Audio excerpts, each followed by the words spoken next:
الحمد لمن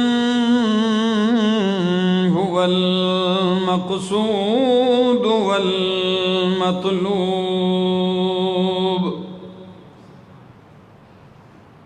الحمد لله الذي لا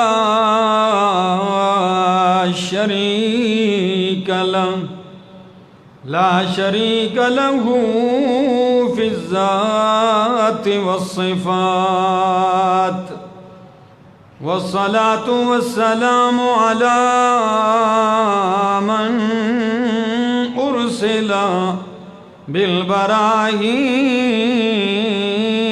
والبينات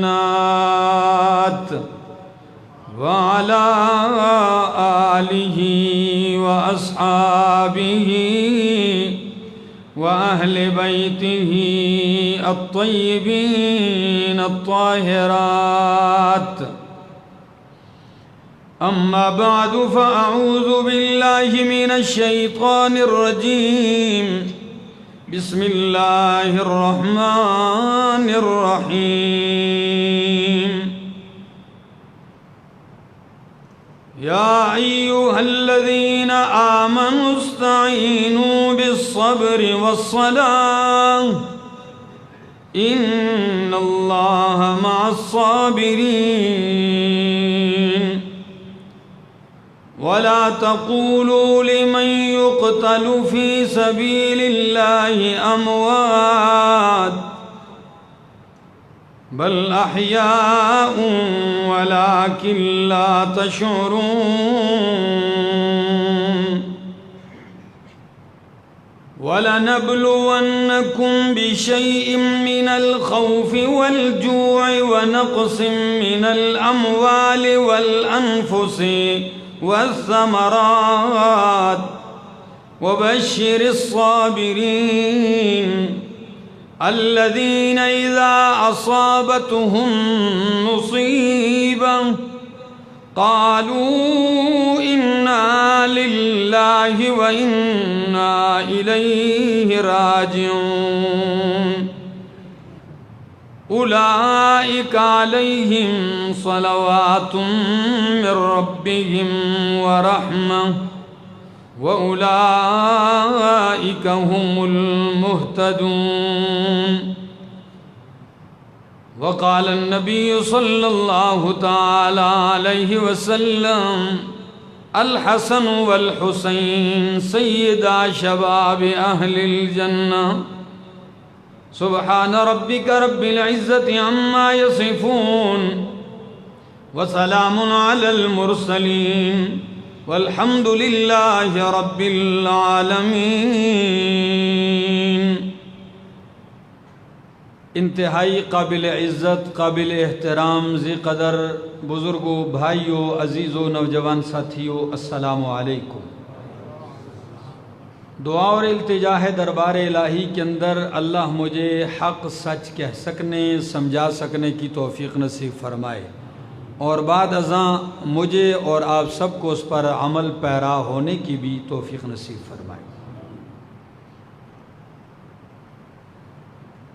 محرم الحرام کا مہینہ رواں دواں ہے، اور اسی مہینے کی یکم تاریخ کو خلیفہ ثانی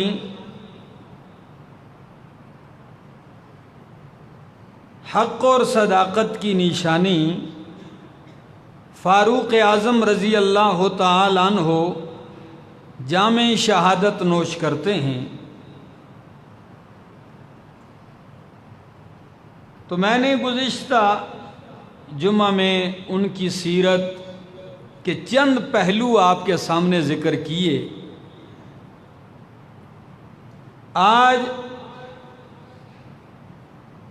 اس ہستی کا تذکرہ کرنے لگا ہوں جنہیں دنیا ریحانۃ الرسول، مظلوم کربلا، سیدنا حضرت حسین رضی اللہ تعالی عنہ ان کی سیرت اور شان اور عظمت کے چند پہلو ذکر کروں گا، لیکن چونکہ حضرت حسین اور ان کے بڑے بھائی حضرت حسن رضی اللہ تعالی عنہما، ان دونوں کی عظمت کی باتیں تقریباً یکجا ہیں، ان کے مناقب اور ان کا تذکرہ عموماً ایک جگہ پر ملتا ہے، تو اس لیے میں نے مناسب سمجھا کہ آج کے اس مختصر سے وقفے میں آپ کے سامنے میں پیغمبر خدا امام الانبیاء محمد الرسول اللہ صلی اللہ تعالی علیہ وسلم کے ان دو نواسوں اور حضرت فاطمہ اور حضرت علی المرتضیٰ رضی اللہ تعالی عنہما کہ ان دونوں لخت جگر کا تذکرہ کروں۔ کمال کی بات یہ ہے کہ حضرت علی المرتضیٰ اور حضرت فاطمہ رضی اللہ تعالی عنہا کا نکاح ہوا، یہ ایک مستقل موضوع ہے۔ سال کے بعد تقریباً سن 3 ہجری، ہجرت کا تیسرا سال ہے، نبی کریم صلی اللہ تعالی علیہ وسلم تک پیغام پہنچتا ہے کہ آپ کا نواسہ ہوا ہے، فاطمہ کو اللہ نے بیٹا دیا ہے۔ نبی کریم صلی اللہ تعالی علیہ وسلم چل کر آتے ہیں اور چل کر آ کے پوچھتے ہیں، یہ 15 رمضان المبارک سن 3 ہجری کی بات ہے، جب حضرت حسن مجتبی رضی اللہ تعالی عنہ پیدا ہوئے، حضرت فاطمۃ الزہراء رضی اللہ تعالی عنہا کے ہاں نبی کریم آتے ہیں تو پوچھتے ہیں، کہتے ہیں ارونی ابنی،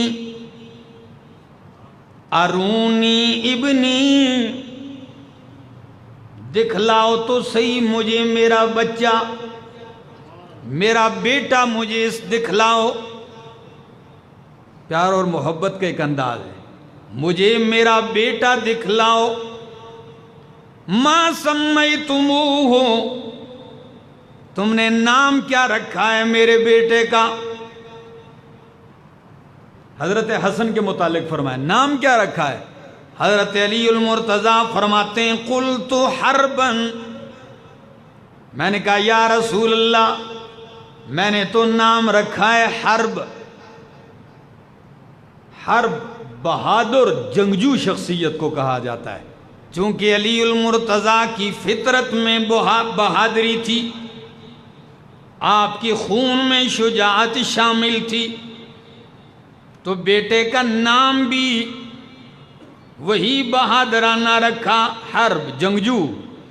نبی کریم نے فرمایا نہیں، میرے نواسے کا نام حرب نہیں ہے، میں نے ان کا نام رکھا ہے ہوا حسن، ان کا نام کیا ہے؟ حسن ہے۔ مسند احمد جلد 2 یہ حدیث موجود ہے، اور اسی طرح امام احمد ابن حنبل کی کتاب فضائل الصحابہ میں پھر نبی کریم، ایک دوسری حدیث کے الفاظ وہاں تھوڑی سی تبدیلی ہے، وہ بتاؤں وہ کیا ہے؟ وہ یہ نبی کریم نے پوچھا کہ تم نے میرے نواسے کا نام کیا رکھا ہے؟ تو والد نے کہا ہم نے تو اپنے چچا کے نام پہ نام رکھا ہے، حسن کا نام حمزہ رکھا اور حسین کا نام جعفر رکھا۔ کیا رکھا؟ امیر حمزہ کے نام پر حسن کا نام رکھا حمزہ اور حسین کا نام جعفر رکھا۔ نبی کریم صلی اللہ علیہ وسلم فرماتے ہیں فقال انی امرت ان اغیر اسم ہذین، مجھے حکم دیا گیا کہ میں ان کے نام تبدیل کر دوں۔ فسماہما حسنا وحسینا، نبی کریم نے ان کے نام حسن اور حسین رکھ دیے۔ پہلی شان تو یہ ہے کہ نبی کریم کے نواسے ہیں اور نجیب الطرفین ہیں۔ کیا ہیں؟ یعنی ماں کی طرف سے بھی ہاشمی اور باپ کی طرف سے بھی ہاشمی ہے، نجیب الطرفین ہیں، نبی کریم کے جگر کے ٹکڑے ہیں۔ پھر فضیلت یہ کہ نام بھی پیغمبر نے خود تجویز کیا۔ اور ایک عالم ہیں عرب کے دکتور عبد الکریم ابن ابراہیم، وہ فرماتے ہیں اول من سمی بالحسن والحسین سبتان، روئے زمین پر سب سے پہلے جو دو نام حسن اور حسین رکھے گئے ہیں یہ نبی کریم کے ان دو نواسوں کے نام ہیں۔ ان سے پہلے حسن اور حسین نام کا کوئی نہیں گزرا، یہ نام اللہ نے انہی کی قسمت میں رکھے۔ اللہ اکبر۔ اچھا، یہ تو پہلا مرحلہ۔ دوسرا مرحلہ، جب بچہ پیدا ہوتا ہے 7ویں روز یہ نام بھی رکھا، اور نبی کریم نے خود اپنے نواسوں کے کان میں اذان دی۔ جب حضرت حسن پیدا ہوئے نبی کریم نے خود جا کر کان میں اذان دی۔ واہ شان، کیا عظمت ہے جن کے کانوں میں سب سے پہلے میرے محمد کی آواز گونجی ہو، اور وہ بھی کیا؟ اللہ اکبر اللہ اکبر۔ سب سے پہلے اللہ کی عظمت اور بڑائی ان کے کانوں میں گونجتی ہے۔ نام میرے پیغمبر نے رکھا، اذان اور اقامت میرے پیغمبر نے کہی۔ تیسرا مرحلہ ہوتا ہے عقیقہ کا، مسنون عمل ہے۔ لڑکا پیدا ہو تو 2 بکریاں، اور اگر لڑکی پیدا ہو تو 1 بکری۔ پھر لڑکے کے لیے مذکر اگر بکروٹے مل جائیں وہ زیادہ پسند کیے جاتے ہیں۔ تو نبی کریم صلی اللہ تعالی علیہ وسلم 7ویں روز خود اپنے نواسوں کے عقیقے بھی کیے۔ رأیت رسول اللہ صلی اللہ علیہ وسلم، حضرت ابو رافع فرماتے ہیں میں نے دیکھا کہ نبی کریم نے حضرت حسن کے کان میں اذان دی، اور پھر جب عقیقہ کے دن آئے تو آپ نے خود اپنے نواسے کی طرف سے عقیقہ بھی کیا، حضرت حسن کی طرف سے بھی اور حضرت، یہ ایک دن پیدا نہیں ہوئے لیکن چونکہ دونوں کے ساتھ طریقہ کار ایک رہا، ورنہ حضرت حسن سن 3 ہجری 15 رمضان المبارک، اور 1 سال بعد سن 4 ہجری شعبان کے مہینے میں حضرت امامنا فی الدین سیدنا حسین رضی اللہ تعالیٰ عنہ پیدا ہوتے ہیں۔ تو جس طرح حسن کے کان میں اذان، حسین کے کان میں اذان، جس طرح ان کا 7ویں روز عقیقہ، اس طرح ان کا بھی 7ویں روز عقیقہ کیا، اور نبی کریم نے حکم دیا کہ 7ویں روز ان کے بال اتارے جائیں، سر کے بال اتار جائیں، سر کے بال مونڈ دیے جائیں، اور پھر ان کا وزن کیا جائے، تو جتنا وزن ان کا چاندی کے برابر ہوگا اتنے وزن کی چاندی صدقہ کر دی جائے۔ یہ اسلام کا ایک طریقہ کار ہے۔ نبی کریم صلی اللہ تعالی علیہ وسلم کے نواسوں کا یہ آغاز ہے دنیا میں آنے کا۔ نبی کریم کی محبت دیکھیے۔ اور آپ کو یہ بھی بتاؤں، حضرت حسن ناف سے اوپر چہرے تک، سر سے ناف تک، نبی کریم کے مشابہ اولاد میں ایسے ہوتا ہے، کوئی ماموں کی شکل کا، کوئی چاچا کی شکل کا، کوئی دادے کی شکل کا، کوئی نانا کی شکل پہ چلا جاتا ہے تو حضرت حسن رضی اللہ تعالیٰ عنہ اپنے نانا پر گئے، ناف سے چہرے تک، چہرے سے ناف تک، اور ناف سے نیچے کا وجود حضرت حسین کا میرے محمد کے مشابہ تھا۔ یوں سمجھ لیجئے کہ دونوں کو اکٹھا کیا جائے تو میرے پیغمبر کی صورت بن جائے۔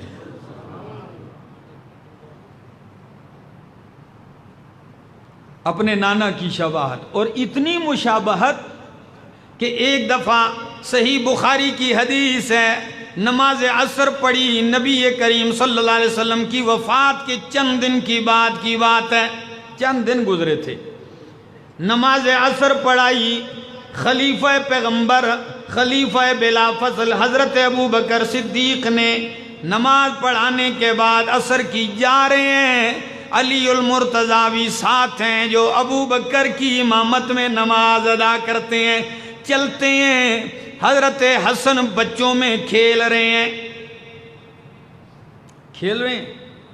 تو صدیق اکبر نے دوڑ کر جلدی سے حضرت امام حسن رضی اللہ تعالیٰ عنہ کو اٹھا کے اپنے کاندھے پر بٹھایا، اور بٹھا کے کیا فرمایا، وَحَمَ رَأَيْتُ أَبَا بَكْرٍ رضی اللہ تعالیٰ عنہ حمل الحسن وَهُوَ يَقُولُ بِأَبِي شَبِيهٌ بِالنَّبِيِّ وَلَيْسَ شَبِيهًا بِعَلِيٍّ وَعَلِيٌّ يَضْحَكُ، فرمایا حسن تجھ پہ میں ابو بکر کے ماں باپ قربان ہوں، تو نبی کے مشابہ ہے، علی کے مشابہ نہیں ہے۔ فرمایا شبیہم بنبی ولیس شبیہم بعلی، اللہ کی قسم میرے باپ آپ پہ قربان، آپ تو نبی کی طرح ہیں، آپ علی کی طرح۔ اور علی یہ بات سن کے، یہ منظر دیکھ کے، وَعَلِيٌّ يَضْحَكُ، حضرت علی ہنس رہے تھے، خوش ہو رہے تھے۔ سچ بتاؤ یہ محبتیں تھی کہ نہیں تھی؟ لیکن ان محبتوں کا تذکرہ کچھ بدبخت طبقہ نہیں کرے گا، وہ اگر کرے گا تو دنیا کو یہ تصویر دکھائے گا کہ جی بس صحابہ کی تو آپس میں دشمنیاں تھی، وہ تو بس ایسے تھے، دنیا کو یہ منظر دکھائے گا، ان کو یہ توفیق نہیں ہوگی کہ حقیقت بتائیں۔ آپ کو یہ تو بتاؤں، نبی کریم صلی اللہ علیہ وسلم سے محبت کی ایک جھلک دیکھیے، اہل بیت سے محبت کی جھلک دیکھیے۔ صدیق اکبر تمام صحابہ سے کہا کرتے تھے کہ لوگوں، نبی کریم سے محبت کرتے ہو تو آپ کے اہل بیت میں آپ کی محبت تلاش کرو، یعنی ان سے محبت کرو، وہ تو ان سے محبت کا درس دینے والے تھے، ان کی تعلیم یہی تھی۔ تو خیر، حضرت حسن رضی اللہ تعالیٰ عنہ جب پیدا ہوئے، بڑھنے لگے، آپ کو یہ بھی بتاؤں تقریباً سن 3 ہجری سے لے کر 10 ہجری تک کتنے سال بنتے ہیں؟ 7 سال حضرت حسن نے میرے پیغمبر کی پرورش پائی ہے، اور 6 سال حضرت امامنا حسین رضی اللہ تعالیٰ عنہ نے نبی کریم کی معیت اور آپ کی پرورش پائی ہے، کیونکہ ہجرت کے 10ویں سال ربیع الاول کے مہینے میں امام الانبیاء اس دنیا سے پردہ فرما گئے۔ تو آپ کی وفات مقدس تک یہ عرصہ نبی کریم کی پرورش میں پاتے ہیں، اور محبت کی جھلک دیکھیے۔ حضرت ابو ہریرہ رضی اللہ تعالیٰ عنہ راستے میں آ رہے تھے تو اچانک حضرت حسن رضی اللہ تعالیٰ عنہ مل گئے، تو حضرت ابو ہریرہ رک کے کہنے لگے، یا حسن، میں وہاں بوسہ دینا چاہتا ہوں جہاں میں نے محمد عربی کو دیکھا ہے آپ کو بوسہ دیتے ہوئے، میرا دل کرتا ہے میں اسی جگہ بوسہ دوں جہاں نبی کریم نے بوسہ دیا ہے۔ تو کیا قبل بطنک رأیت رسول اللہ قبل بطنک فاکشف الموضع الذي قبل رسول اللہ حتی اقبلہ قال وکشف لہ الحسن وقبل. تو حضرت حسن نے اپنے پیٹ سے قمیص اٹھائی، جدھر میرے محمد نے ہونٹ لگا کے رکھ کے بوسہ دیا، ابو ہریرہ نے وہی منہ رکھ کے بوسہ دے دیا. یہ محبتیں ہیں، یہ ان کی شان ہے. اور آپ کو علمیت کا بھی ایک اندازہ بتاؤں کہ حضرت حسن 7 سال نبی کی پرورش پانے والے، خلافت ابو بکر کا زمانہ پانے والے، فاروق اعظم کی خلافت کا زمانہ پانے والے، حضرت عثمان کی خلافت کا زمانہ پانے والے. صرف زمانہ ہی نہیں پایا ہری پور والوں، جب حضرت عثمان رضی اللہ تعالیٰ عنہ کو گھر میں قید کر دیا گیا، محاصرہ ہوا، تو بتاؤں آپ کے دروازے پر پہرے دینے والے حسن اور حسین تھے. آپ کے دروازے پر قصر خلافت پر پہرا دینے والے حسنین کریمین تھے. تو سچ بتاؤ، دشمن کے دروازوں پہ بندہ پہرے دیتا ہے کہ محبوب کے دروازے پہ؟ یہ کیوں نہیں بتایا جاتا؟ تو حضرت عثمان کا زمانہ پانے والے، پھر حضرت عثمان کی شہادت کے بعد حضرت علی المرتضیٰ جب مسند خلافت پہ آتے ہیں، تو حضرت علی المرتضیٰ اپنے والد کی خلافت کا زمانہ پانے والے. ایسی شخصیت کے علم کا اندازہ لگائیے کتنی سطح ہوگی اس شخص کی علمیت کا، جو 7 سال نبی کی پرورش میں، خلیفہ اول کی سرپرستی میں، خلیفہ دوم کی معیت میں، خلیفہ ثالث کی معیت میں، خلیفہ رابع کی معیت میں رہنے والا شخص علم کے لحاظ سے کتنا ہوگا؟ اور یہی نہیں، ٹھیک ہے کبھی کبھی لوگ پرورش پاتے ہیں ماں باپ سے دور رہ کے پاتے ہیں، نہیں، دور نہیں، ان کی پرورش تو یہ ہے کہ نبی کریم خطبہ دے رہے ہیں مسجد نبوی میں، جمعے کا دن ہے، آپ منبر پر ہیں، صحابہ دیکھتے ہیں کہ حسنین کریمین کو سرخ رنگ کے جوڑے پہنے ہوئے، چھوٹے بچے تھے، سرخ رنگ کے جوڑے پہنے ہوئے، تو مسجد کی طرف آنے لگے اپنے نانا کو دیکھنے کے لیے. محبت جو تھی، تو گرتے پڑتے آ رہے ہیں، چھوٹے چل نہیں سکتے، بچے ہیں. تو نبی کریم نے جب 2-3 دفعہ نگاہ شفقت دیکھی کہ میرے بچے آ رہے ہیں، میرے نواسے آ رہے ہیں گرتے پڑتے، آپ نے خطبہ آدھے میں روک کر نیچے اترے اور دونوں کو اٹھایا اور منبر پہ اپنے ساتھ بٹھایا، اور پھر ایک جملہ بھی کہا، فرمایا صدق اللہ، اللہ نے سچ فرمایا، انما اموالکم و اولادکم فتنہ، کہ تمہارے مال تمہاری اولاد آزمائش ہے. جب میں نے اپنے بچوں کو گرتا پڑتا دیکھا، مجھ سے برداشت نہ ہوا، میں اتر کے چلا گیا، خطبہ کاٹ کے میں نے ان کو اٹھایا اور ساتھ بٹھایا. سچ بتاؤ ہری پور والوں، جو پیغمبر صحابہ اپنے نواسوں حسنین کو مسجد میں گرنے نہیں دیتے، گوارا نہیں کرتے، وہ محمد اپنے حسنین کا خون کیسے گوارا کرتے ہوں گے؟ کس طرح برداشت کریں گے کوئی بندہ اٹھے اور ان کو قتل کر دے؟ لیکن انشاءاللہ میں بتاتا ہوں کہ کون ہے. جب قاتلین حسین کی خانہ تلاشی لی جائے گی تو آپ کو پتہ چلے گا کہ یہ کون ہے. میں دیکھتا ہوں انشاءاللہ، حوالے آپ کے سامنے ذکر کرتا ہوں. بتا رہا تھا کہ حضرت حسن رضی اللہ تعالیٰ عنہ کی علمیت دیکھیے. قاضی سلیمان منصور پوری رحمہ اللہ اپنی کتاب رحمت للعالمین میں، علامہ ابن قیم رحمہ اللہ کی کتاب طرق الحکمیہ کے حوالے سے ایک عجیب واقعہ ذکر کرتے ہیں کہ جب علی المرتضیٰ خلیفۃ المسلمین بنے، امیر المومنین بنے، تو مسند خلافت پہ فائز ہیں۔ ایک دن ایک عجیب کیس آیا، عجیب واقعہ آیا، آپ بھی سنیں گے حیران رہ جائیں گے۔ ایک شخص کو لایا گیا، خون سے اس کا وجود، کپڑے سارے خون آلود ہیں، چھرا بھی ہاتھ میں ہے۔ جب لایا اس نے اعتراف کر لیا، جی میں نے قتل کیا فلاں بندے کو،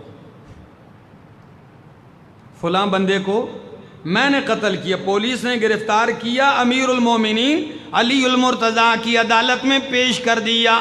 اس نے اعتراف جرم کر لیا کہ میں نے فلاں کا قتل کیا۔ ادھر اس نے اقرار کیا، تھوڑی دیر گزری کہ ایک شخص دوڑتا ہوا آیا اور کہنے لگا امیر المومنین فلاں جو بندہ قتل ہوا ہے اس کو میں نے قتل کیا ہے، اس کو میں نے قتل کیا۔ اب معاملہ سخت ہو گیا کہ مقتول ایک ہے اور اس کو قتل کرنے کا اعتراف دو بندوں نے کر لیا ہے، اور دوسرا کہ کہتا ہے جی اس نے نہیں قتل کیا، میں نے قتل کیا ہے۔ حضرت علی المرتضیٰ پہلے شخص کو دیکھ کے کہنے لگے اچھا جب آپ نے قتل نہیں کیا تو اعتراف کیوں کیا؟ وہ کہنے لگا امیر المومنین حالت ہی ایسی بن گئی، اگر میں اعتراف نہ کرتا تو میری بات کون سنتا؟ فرمایا پورا واقعہ سنا، ماجرا کیا ہے؟ فرمایا امیر المومنین اصل میں قصاب ہوں، قصائی ہوں۔ کیا ہوں؟ میرے گوشت کی دکان تھی، میں قصائی ہوں، جانور ذبح کرتا ہوں، اور اسی وقت میں نے ایک جانور ذبح کیا تو خون میرے وجود پر تھا، چھری بھی میرے ہاتھ میں تھی، تو اس وقت مجھے پیشاب کی حاجت ہوئی تو جانور ذبح کیا، اور ذبح کرنے کے بعد میں چھری لیے فوراً حاجت کے لیے چلا گیا۔ تو جب حاجت کر رہا تھا تو پاس ہی گھاس میں ایک بندہ قتل پڑا ہے۔ جب میں نے مقتول کو دیکھا بندہ کوئی مار کے چلا گیا ہے، تو میں اسی طرح رنگے ہاتھوں جب میت کو دیکھنے کے لیے گیا مقتول کو، تو میں دیکھ ہی رہا تھا کہ اوپر سے پولیس نے چھاپا مار دیا۔ پولیس کا چھاپا پڑ گیا، اب میں تو خون سے رنگین بھی ہوں، چھری بھی میرے ہاتھ میں ہے اور بندہ بھی مرا پڑا ہے۔ میں ادھر لاکھ کہتا کہ بھائی میں مجرم، مجھے کوئی چھوڑتا تھا؟ تو میں نے کہا میری ادھر کوئی نہیں سنے گا، لہٰذا بہتر یہ کہ عدالت پہنچ جاؤں ورنہ ادھر ہی نہ کوئی مار دے، تو اس لیے میں نے کہہ دیا ہاں میں نے مارا ہے، بس۔ فرمایا اچھا۔ دوسرے شخص کی طرف دیکھا، فرمایا تو جو اقرار کرنے کیسے آ گیا؟ وہ کہنے لگا امیر المومنین میں نے اس بندے کو پیسے کی لالچ میں قتل کیا تھا، میں غریب آدمی ہوں، مال کی لالچ میں نے اسے قتل کیا تھا، اور قتل کر کے میں پاس ہی چھپ گیا تھا، تو پولیس نے چھاپا ڈال کے اس کو پکڑ لیا، اس کو گھسیٹتے ادھر لے آئے اور میں بچ گیا۔ جو ہی میں بچ گیا میرے دل میں خیال آیا کہ یہ تو نے غلط کیا ہے، یہ تو نے غلط کیا ہے، مجھے احساس ہوا تو میں سیدھا آ گیا آپ کے پاس اور میں نے اقرار کر لیا اور حقیقتاً میں نے ہی قتل کیا ہے۔ اب جب کیس اس موڑ پہ پہنچا، علی المرتضیٰ مسند خلافت پر ہیں، پاسی امامنا فی الدین حضرت حسن رضی اللہ تعالیٰ عنہ بھی ہیں۔ نبی کریم نے حضرت علی نے حسن کی طرف دیکھا، فرمایا حسن اب آپ کی رائے کیا ہے بیٹا، کیا ہونا چاہیے فیصلہ؟ سنیے نواسہ رسول کا فتویٰ دیکھیے۔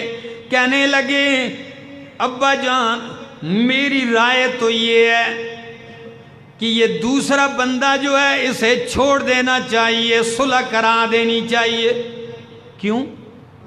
اس لیے کہ اس نے ایک بندے کو قتل تو کیا ہے لیکن ایک بندے کو قتل سے بچایا بھی ہے. ایک بندے کو قتل بھی کیا ہے لیکن ایک بندے کو پھانسی پہ چڑھنے سے بچا بھی لیا ہے. قرآن کہتا ہے وَمَنْ أَحْيَاهَا فَكَأَنَّمَا أَحْيَا النَّاسَ جَمِيعًا. جس نے ایک نفس کو بچا لیا گویا اس نے تمام انسانیت کو بچا لیا. جب یہ فیصلہ دی، رائے دی، حضرت علی نے ان کی رائے کو درست تسلیم کیا اور مقتول کے وارثوں کے ساتھ اس قاتل کی صلح کروا دی، دیت دے دی، بندہ بچ گیا. میرے دوستو، اللہ نے علم سے، عمل سے، آپ کو عجیب بات بتاؤں، 25 حج کیے ہیں پیدل چل کر. حضرت حسن رضی اللہ عنہ کتنے؟ 25 حج. عابد، زاہد، تقوی، علم کا مجسمہ تھے. اور یہی حال حضرت حسین رضی اللہ تعالیٰ عنہ کا بھی ہے. تو یوں مختصر ذکر کرتا ہوں کہ حضرت حسن کی ولادت خلاصہ سن 3 ہجری 15 رمضان المبارک نبی کریم کے نواسے ہیں. حضرت فاطمہ کے بڑے بیٹے ہیں. نبی کی پرورش میں 7 سال گزارے ہیں. اور شادیاں کتنی کی ہیں؟ شادیاں ان کی تعداد تو معلوم نہیں، 11 بچے ہیں. کتنے؟ 11 بچے حضرت حسن رضی اللہ تعالیٰ عنہ کے، اور ایک بچی. اور آپ کی عمر 47 سال عمر پائی ہے. حضرت حسن نے 47 سال عمر پائی ہے. جنازہ مدینہ المنورہ اور تدفین جنت البقیع میں ہوئی ہے. جنازہ پڑھانے والے حضرت سعید بن عاص رضی اللہ تعالیٰ عنہ ہیں. سعید بن عاص کون ہیں؟ جو مدینہ کے گورنر تھے، امیر معاویہ رضی اللہ تعالیٰ عنہ کی طرف سے مقرر تھے. جب حضرت حسن رضی اللہ تعالیٰ عنہ ان کا جنازہ لایا گیا تو حضرت حسین رضی اللہ تعالیٰ عنہ اپنے بھائی کے جنازے کے لیے پہنچتے ہیں تو سعید بن عاص کو ہاتھ سے پکڑ کے آگے کرتے ہیں کہ جنازہ آپ پڑھائیں. وہ کہنے لگے جی آپ بھائی ہیں، آپ نواسہ رسول ہیں، آپ پڑھائیں، آپ کے بھائی ہیں بڑے. فرمایا یہ میرے نبی کی سنت ہے کہ حق امیر کا بنتا ہے. کس کا؟ تو چونکہ امیر آپ نہ ہوتے تو میں خود آگے ہو جاتا. آپ امیر ہیں، آپ آگے ہو جائیں. وہ آگے ہوئے، انہوں نے جنازہ پڑھائی. جنت البقیع میں آپ کو دفن نصیب ہوا. اور دوسرے نواسے حضرت حسین رضی اللہ تعالیٰ عنہ سن 4 ہجری شعبان کے مہینے میں پیدا ہوئے. کان میں آذان نبی نے دی، نام نبی نے تجویز کیا، عقیقہ نبی کریم نے آپ کی طرف سے کیا. اور آپ نے عمر نبی کریم کی پرورش میں 6 سال پائی ہے. اور مکمل عمر آپ کی حیات مقدسہ 58 سال. کتنی؟ تقریباً 58 سال آپ کی عمر بنتی ہے. لیکن آپ کو یہ بھی بتا دوں کہ 58 سال عمر پانے والی ہستی کا تذکرہ جب ممبر سے ہوتا ہے تو 2 موڑ بیان ہوتے ہیں. کتنے؟ یہ ظلم ہے، یہ ناانصافی ہے، یہ تاریخ کو مٹانا ہے. پہلا مرحلہ کیا بیان ہوتا ہے؟ سارے خطبہ کو دیکھو جی، نبی نے ان کو بوسہ دیا، نبی کی جھولی میں آئے، نبی کے کندھے پہ آئے، یہ بچپن کا. اور پھر یہاں سے چھلانگ لگائی جاتی ہے تو دوسرا تذکرہ کیا جاتا ہے کہ آپ کو کربلا میں کیا کیا گیا؟ شہید کیا گیا. نواسہ رسول نے 58 برس گزارے ہیں، لیکن کوئی جرت کر کے کیوں نہیں بیان کرتا کہ آپ نے خلیفہ اول کے دور میں کیا کردار رہا آپ کا، خلیفہ اول کا آپ کے ساتھ کیا تعلق رہا، خلیفہ دوم کی زندگی میں کیا کیسے گزارے ہیں دن زندگی کے، خلیفہ سوم کی زندگی میں دن کیسے گزارے ہیں، خلیفہ رابع اپنے والد گرامی کی زندگی میں دن کیسے گزارے ہیں، اور پھر حضرت حسن کے ساتھ کیسے دن گزارے ہیں، پھر امیر معاویہ رضی اللہ تعالیٰ عنہ سن 41 ہجری، ذرا یہ بھی سن لیجئے، جب حضرت حسن رضی اللہ تعالیٰ عنہ کو ایک دن نبی علیہ السلام نے یوں اٹھایا، ممبر پہ پاس بٹھایا، بوسہ دے کے کیا فرمایا، صحیح بخاری، فرمایا ان ابنی ھذا سید، میرا یہ بیٹا سردار ہے۔ کیا ہے؟ تو میں بتاؤں آپ لوگوں کو، جس کو نبی سردار کہہ دیں اس کی شان کا کوئی کیا مقابلہ کرے؟ فرمایا میرا یہ بیٹا سردار ہے، اور اگلی بات لعل اللہ ان یصلح بہ بین فئتین عظیمتین من المسلمین، شاید اللہ میرے اس بیٹے کے ذریعے مسلمانوں کی دو بڑی جماعتوں کی صلح کرا دے آپس میں۔ کس کی صلح کرا دے؟ مسلمانوں کی دو جماعتوں کی۔ سن 41 ہجری ہے جب علی المرتضیٰ شہید ہوتے ہیں، مسند خلافت پہ حضرت حسن آتے ہیں، 6 مہینے خلافت کی، کتنا؟ 6 مہینے حضرت حسن اپنے والد گرامی کی جگہ خلیفہ رہے ان کے بعد، اور 6 مہینے کے بعد آپ چلتے ہیں 70,000 آدمیوں کو جنہوں نے آپ کے ہاتھ پر بیعت کی، اور آپ چلتے ہیں امیر معاویہ امیر شام سے صلح کرتے ہیں، پہلے آپ اٹھتے ہیں بیعت کرتے ہیں، پھر آپ کے تمام ساتھی اٹھ کے بیعت کرتے ہیں حضرت امیر معاویہ کی، اور اپنے والد کا جو حصہ تھا وہ بھی ان کے حوالے کر دیا، 19 سال تک امیر معاویہ کے حوالے کر دی خلافت۔ یہ سنی نہیں، سب کتابوں نے لکھا ہے۔ اور جب یہ کیا تو جو نام نہاد محبت کرنے والے ہیں ان کا حشر سن لیجئے، انہوں نے کیا کیا۔ جب حضرت حسن نے امیر معاویہ سے صلح کر لی تو اب جو نام لیوا ہیں برائے نام، جو اصل میں دشمنان تھے، ان کے الفاظ دیکھیے، وہ جب حضرت حسن کا نام لیتے تو وہ کہتے یا عار المؤمنین یا مذل المؤمنین، حضرت حسن کو کہتے نعوذ باللہ کہ یا مذل المؤمنین، مومنوں کو ذلیل کرنے والے، یا عار المؤمنین، مومنوں کو رسوا کرنے والے۔ یہ میری کتاب نہیں ہے، یہ انہی کی کتاب کی بات کر رہا ہوں، اور کتاب کا نام ہے جلاء العیون۔ جلاء العیون میں لکھا ہے، وہی برائے نام لیوا اب ان کو کیا کہتے ہیں، تو نے ہمیں رسوا کر دیا ہے، تو نے ہمیں ذلیل کر دیا ہے۔ اور ایک بدبخت تو ایسا بھی تھا جس کا نام تھا سفیان ابن ابی لیلہ، وہ جب حضرت حسن سے ملتا تو آ کے کہتا السلام علیک یا عار المؤمنین، السلام علیک یا مذل المؤمنین۔ السلام علیکم کہنے کے بجائے یعنی سلامتی ہو تجھ پر جس نے مومنوں کو ذلیل و رسوا کر دیا ہے۔ معلوم ہوتا ہے کہ یہ اپنے ناپاک عزائم پورے کروانا چاہتے تھے ان سے، اور جب وہ نہ کرتے تو انہی کے دشمن بنتے، تابعدار نہیں، ان کے اطاعت گزار نہیں تھے، شریر اور فسادی تھے۔ اور ذرا آگے آئیے، جب سن 61 ہجری میں حضرت حسین رضی اللہ تعالی عنہ مکہ سے چلتے ہیں،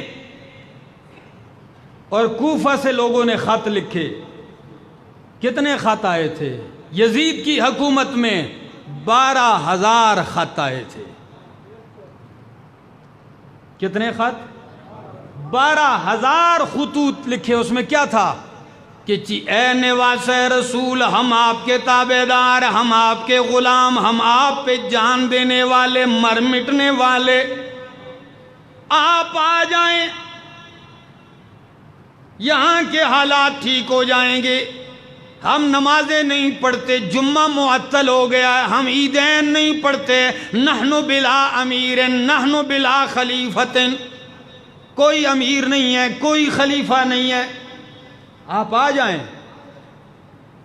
حضرت حسین رضی اللہ تعالیٰ عنہ ارادہ کرتے ہیں چلنے کا، کہاں؟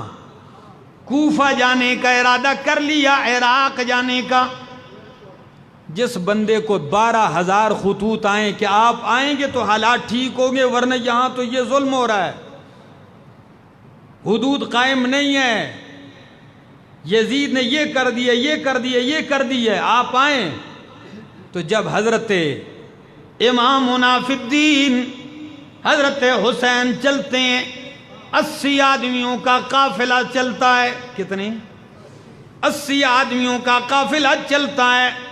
تو حضرت عبداللہ ابن عمر رضی اللہ تعالیٰ عنہ کو پتہ چلتا ہے کہ نواس رسول تو چل پڑنے کا ارادہ کر چکے ہیں، فوراً آتے ہیں اور آ کے کیا کہتے ہیں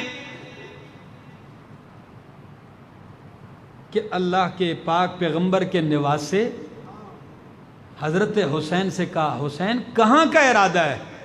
تو سنیے، حضرت حسین نے نکالے اخرجا توامیر اے کتب اہل العراق، عراق کی طرف سے جو خطوط آئے تھے یہ خطوط ہیں، دیکھ لو، حالات ٹھیک نہیں، میں جا رہا ہوں۔ ہذی کتبہم و بیعتہم، اور انہوں نے لکھا ہے کہ بس آپ کے آنے کی دیر ہے، ہم آپ کے ہاتھ پہ بیعت کر دیں گے، یزید سے جان چھٹ جائے گی۔ تو حضرت حسین کو بڑا روکا، نہ جائیں، نہ جائیں۔ اور لفظ بتاؤں کیا کہیں عبداللہ ابن عمر نے؟ فرمایا حسین یہ وہی ہیں جنہوں نے آپ کے بھائی کو بھی قتل کیا، مارا، یہ وہی ہیں جنہوں نے آپ کے والد کو بھی شہید کیا ہے، نہ جائیے، یہ وفادار لوگ نہیں ہیں، کوئی بھی آپ کا ساتھ نہیں دے گا، تنے تنہا رہ جاؤ گے، نہ جائیے، یہ جھوٹے ہیں۔ لیکن حضرت حسین نے فرمایا اب میں جانے کا ارادہ کر چکا ہوں، اب جاؤں گا۔ تو ذرا الفاظ پہ غور کیجئے، تو حضرت عبداللہ ابن عمر نے یوں گلے سے لگا لیا، حضرت حسین کو یوں گلے سے لگایا اور کیا فرمایا؟ استودعک اللہ من قتیل، بس آپ تو قتل ہونے جا رہے ہیں، میں تجھے اللہ کے سپرد کرتا ہوں۔ میں دیکھ رہا ہوں جن کی تاریخ ایسی ہے، آپ کو نہیں چھوڑ، چل پڑتے ہیں۔ اور امام شعبی، یہ وہ تابعی ہیں جنہوں نے 500 صحابہ کو دیکھا ہے، وہ کیا فرماتے ہیں؟ وہ کہتے ہیں کہ ان سے عبداللہ ابن عمر نے کہا کہ ان اہل العراق قوم مناکیر، بڑے اوپرے لوگ ہیں، قتلوا اباکا وضربوا اخاکا وفعلوا وفعلوا وفعلوا، یہ ان کے کرتوت ہیں۔ آج بھی آپ ان پہ اعتماد کرتے ہیں لیکن چل پڑتے ہیں۔ حضرت ابو سعید خدری بھی آتے ہیں، حضرت حسین سے کہتے ہیں نہ جائیے۔ حضرت عبداللہ ابن عباس رضی اللہ تعالیٰ عنہ، کون سے عبداللہ ابن عباس؟ ہری پور والوں سن لیجئے، حضرت عباس کے بیٹے ہیں، کس کے؟ حضرت عباس کے بیٹے ہیں، اور عباس میرے پیغمبر کا چچا ہے، ان کے بیٹے ہیں، علی المرتضیٰ کے چچا زاد بھائی ہیں، علی المرتضیٰ کے چچا زاد بھائی ہیں۔ تو حضرت حسین کے کیا ہوئے جی؟ او بولو، چچا ہوئے نا، حضرت حسین کے چچا ہوئے۔ اتنی علمیت کے باوجود سن لیجئے، جب بھی حسنین اور خاص کر جب بھی حضرت حسین سواری پہ سوار ہوتے تو حضرت عبداللہ ابن عباس، کون سے ابن عباس؟ حبر الامت جنہیں کہا جاتا ہے، امت کا بڑا عالم۔ کون سے ابن عباس؟ جنہیں ترجمان القرآن کہا جاتا ہے۔ جب حضرت حسین سواری پہ چڑھتے ہیں تو سواری کی رکاب حضرت عبداللہ ابن عباس تھام لیتے۔ رکاب جانتے ہو؟ جس میں بندہ پاؤں رکھ کے گھوڑے پہ سوار ہوتا ہے۔ سچ بتاؤ، کوئی بندہ گاڑی میں بیٹھے، آپ اس کے لیے کیا کھولیں؟ دروازہ کھولیں، آپ بیٹھیں۔ یہ عزت ہے کہ نہیں؟ تو لوگ پوچھ بھی لیتے کہ حضرت آپ تو ان کے بڑے ہیں، آپ تو ان سے بڑے ہیں عمر میں۔ فرمایا ان کی عزت، ان کی رکاب تھامنا میں اپنے اوپر رب کا انعام اور احسان سمجھتا ہوں۔ ان کی رکاب میں کیوں نہ پکڑوں جنہوں نے محمد عربی کے کاندھے پہ جو بیٹھے ہوں، جو آپ کی پشت پہ بیٹھے ہوں۔ وہ عبداللہ ابن عباس بھی آ کے کہتے ہیں حسین نہ جائیے، لیکن حضرت حسین نے کہا اتنے خطوط اب میں نہ جاؤں گا تو یہ فتنہ دفع نہیں ہوگا۔ چل پڑتے ہیں۔ حضرت حسین رضی اللہ تعالیٰ عنہ، 80 آدمیوں کا قافلہ ہے۔ اللہ، ابن زیاد کے ساتھ جب آمنا سامنا ہوتا ہے، بلکہ اپنے جانے سے پہلے اپنے چچا زاد کو بھیجا، مسلم بن عقیل رضی اللہ تعالیٰ عنہ کو بھیجا، جائیے عراق میں کوفہ کے حالات دیکھیں، یہ لوگ ٹھیک کہتے ہیں۔ جب وہ گئے تو لوگوں نے 80,000 لوگوں نے ان کے ہاتھ پر بیعت کر لی۔ کتنے ہزار آدمیوں نے؟ تو حضرت مسلم بن عقیل نے کہا حسین بھائی آ جائیے، 80,000 تو میرے ہاتھ پر بیعت کر چکے ہیں، آپ آ جائیے، چلتے ہیں۔ لیکن امام حسین راستے پر ہیں کہ ادھر سے مسلم بن عقیل کی شہادت کی خبر آ جاتی ہے کہ 80,000 عاشقوں کے بیچ میں حضرت مسلم بن عقیل کو اتنی بے دردی سے شہید کیا گیا کہ وہ ایک ایک کے دروازے پہ جاتے ہیں کہ اللہ کے بندو تم نے بلایا تھا، مجھے پناہ تو دو۔ پناہ دینے والا کوئی نہیں تھا۔ وہ 80,000 بیعت کرنے والے، کوئی اتا پتہ نہیں کسی کا، اور بدبختوں نے انہیں شہید کر دیا۔ لیکن دیکھ لیجئے جب خبر آتی ہے حضرت امام حسین کو مسلم بن عقیل کی شہادت کی، تو کیا کیا؟ رونا پیٹنا ماتم شروع کیا؟ نہیں، ماتم کرنا، سینہ کو بھی کرنا، گریبان پھڑنا، نہ یہ میرے محمد کا شیوا ہے، نہ میرے محمد کے نواسوں کا شیوا ہے۔ جب چچا زاد بھائی کی مظلومانہ شہادت کی خبر آتی ہے تو کیا کہتے ہیں؟ انا للہ و انا الیہ راجعون۔ اور انہوں نے پیغام بھیجا کہ بھائی نہ، یہ مجھے تو مارا جا رہا ہے، کوئی بھی ساتھ دینے والا نہیں، آپ واپس چلے جائیے۔ اس وقت حضرت حسین نے کہا ابن زیاد کی فوج سے کہ 3 باتیں ہیں بس، یا مجھے واپس جانے دو، یا مجھے کسی محاذ پہ جانے دو جا کے شہید ہو جاؤں، یا تیسری رائے یہ ہے کہ تم پہ اعتماد نہیں، مجھے سیدھا جانے دو، یزید کے ساتھ ملنے دو، میں ان سے خود جا کے بات کرتا ہوں، تم سے نہیں، خود پہنچتا ہوں، ان سے بات کرتا ہوں۔ تو انہوں نے جو سازش کی تھی کہ واپس چلے گئے تب بھی ہماری سازش ناکام، کسی جہاد کے میدان میں جائیں گے تب بھی ہماری سازش ناکام، اگر یہ یزید سے جا کے ملتے ہیں تب بھی ہم ننگے ہوتے ہیں، ہماری سازش ناکام۔ تو انہوں نے کہا اب بہتری اسی میں ہے کہ ان کو یہاں شہید کر دیا جائے۔ سفر کی حالت میں، محرم الحرام کا مہینہ ہے، اور آنن فانن میں ان بدبختوں نے حضرت حسین رضی اللہ تعالیٰ عنہ کو شہید کرنا شروع کر دیا۔ 80 آدمیوں کے قافلے میں 72 آدمی جام شہادت نوش کرتے ہیں، 8 آدمی بچتے ہیں۔ کتنی بے دردی سے، کتنے ظلم سے شہید کیا گیا۔ کیا سچ بتاؤ نام لیوا عاشق تھے کہ نہیں؟ کوئی نظر آیا ادھر؟ جی وہ 12,000 خطوط لکھنے والوں میں ہی کوئی تھا؟ اور آج جب یہ لوگ واقعہ کربلا بیان کرتے ہیں تو یوں بیان کرتے ہیں جیسے لگتا ہے کہ یہ کوئی کیمرہ کسی نے لیا ہوا تھا، یہ ہوا وہ ہوا، یہ ہوا وہ ہوا، یہ ہوا وہ ہوا۔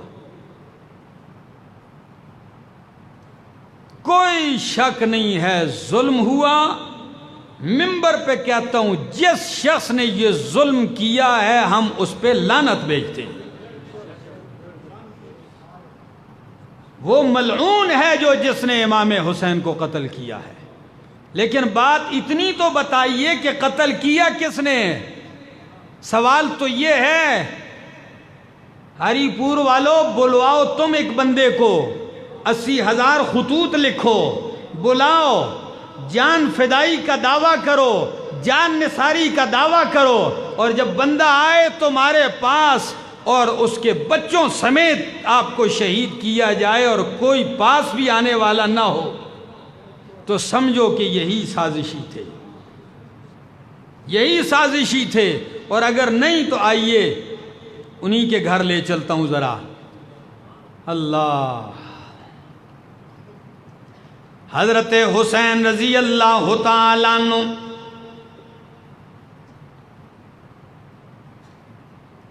اہل عراق، کوفہ والے، اور ایک شیعہ مذہب کا ایک عالم ہے قاضی نور اللہ شوستری، وہ لکھتا ہے کہ کوفیوں کے شیعہ ہونے کے لیے کسی دلیل کی ضرورت نہیں، کوفی سارے شیعہ ہیں۔ کہتے ہیں ہاں کوفیوں میں کسی کے لیے سنی ہونا اس کے لیے دلیل چاہیے، پھر خود ہی آگے کہتا ہے ہاں ان میں تو امام ابو حنیفہ بھی تو کوفی تھے، تو کہتے ہیں ایک کا دکا کوئی سنی ہو تو کوئی حرج نہیں، باقی اکثریت کس کی تھی؟ کہتے ہیں کوئی ایک کا دکا سنی ہو تو یہ کوئی ایسی بات نہیں، باقی سارے ہی جو ہے ہم شیعہ ہیں، کہتے ہیں کوفہ والے، عراق والے۔ پھر جب سارے تم تھے بلوایا بھی، پھر اس طرح مظلومانہ ان کو شہید بھی کیا گیا، ساتھ نظر آنے والا بھی کوئی نہیں۔ 80 آدمیوں کا قافلہ آیا، 72 جام شہادت نوش کرتے ہیں، 12,000 خطوط لکھنے والوں میں 12 بندے بھی نظر نہیں آئے، وہ بیعت کرنے والے بھی نظر نہیں آئے۔ اور حضرت حسین جب لشکرگاہ پہنچتے تو ایک جملہ کہتے ہیں، جب حضرت حسین لشکرگاہ پہنچتے ہیں تو کیا کہتے ہیں؟ تم نے میرے باپ سے کون سی وفاداری کی ہے جو میرے ساتھ وفا کرو گے؟ یہ جملہ کہا، تم نے میرے بابا کے ساتھ کون سی وفا کی جو میرے ساتھ تم وفا کرو گے؟ جب لشکرگاہ کی طرف گئے تو ساتھ کوئی بھی نہ تھا، ساتھ کوئی بھی نہ تھا۔ یہ تاریخ جلاء العیون صفحہ 312، یہ میرے مذہب کی کتاب نہیں ہے۔ اور اگلی بات ذرا سن لیجئے، یہی کتاب اور ایک اور کتاب ہے، اس کا نام ہے ذبح عظیم، ذبح عظیم، سیرت حضرت حسین رضی اللہ تعالیٰ عنہ پہ لکھی گئی اور انہی کے گھر کی ہے۔ اس میں یہ لفظ ہے کہ قد خذلتنا شیعتنا، قد خذلتنا شیعتنا، ہمیں بے یار و مددگار کسی اور نے نہیں، اپنے شیعان نے چھوڑا ہے، ہمیں بے یار و مددگار تم نے چھوڑا ہے۔ اور اگلے الفاظ بھی سن لیجئے، حضرت امام حسین رضی اللہ تعالیٰ عنہ فرمایا وَيْلَكُمْ يَا أَهْلَ الْكُوفَةِ، او اہل کوفہ تم تباہ و برباد ہو جاؤ۔ أَنَسِيتُمْ كُتُبَكُمْ وَعُهُودَكُمْ، کیا تم وہ اپنے خطوط بھول گئے ہو؟ أَنَسِيتُمْ كُتُبَكُمْ وَعُهُودَكُمْ، جو تم نے وعدے لکھے تھے آؤ، کیا وہ سارے بھول گئے ہو؟ آج تم کوئی میرا ساتھ دینے والا نہیں ہے۔ اور ایک لفظ تو یہ بھی تھا، حضرت زینب انہی میں بچنے والی تھی، حضرت زین العابدین، حضرت حسین کے بیٹے زین العابدین اسی قافلے میں بچنے والے تھے۔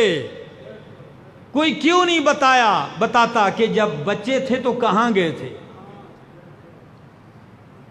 جب یہاں بچ گئے تھے 80 آدمیوں میں سے 72 شہید ہوتے، 8 بچتے ہیں، تو یہ جو 8 بچتے ہیں شہادت سے تو پھر یہ کہاں جاتے ہیں؟ یہ کوئی نہیں ذکر کرتا۔ کیوں؟ یہ ذکر کریں گے تو ننگے ہو جائیں گے، یہ ان کی سازش پکڑی جائے گی۔ تو زینب نے کوفہ میں کچھ لوگوں کو پیٹتا ہوا دیکھا، تو انہوں نے چھت پہ اوپر سے چڑھ کے کہا اچھا کہ اگر لَإِنَّهُمْ يَبْكُونَ عَلَيْنَا، اگر یہ ہم پہ رو رہے ہیں تو فَمَنْ قَتَلَنَا، ہمیں مارا کس نے ہے؟ پھر اگر تم روتے ہو تو ہمیں مارا کس نے ہے؟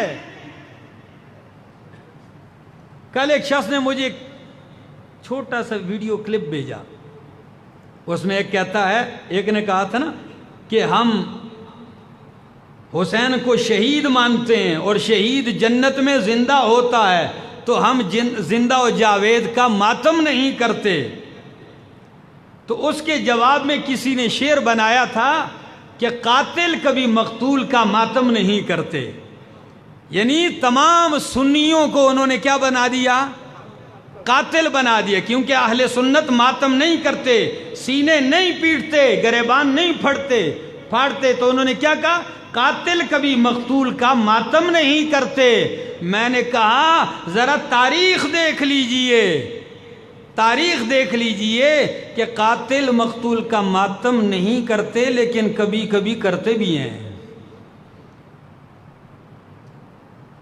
وارث نہیں کرتے ماتم، کیا؟ وارث ماتم نہیں کرتے۔ حضرت یوسف علیہ السلام کے ابا جان کے پاس، یعقوب علیہ السلام کے پاس برادران یوسف آئے، یوسف کو کنویں میں کس نے پھینکا تھا؟ بھائیوں نے پھینکا تھا کہ نہیں؟ جب پھینکا تو رو بھی کون رہے تھے جی؟ ماتم بھی کون کر رہے تھے؟ پھینکنے والے ماتم کر رہے تھے۔ تو یعقوب علیہ السلام وہ قاتل تو نہیں تھے نا، وہ مارنے والے نہیں تھے۔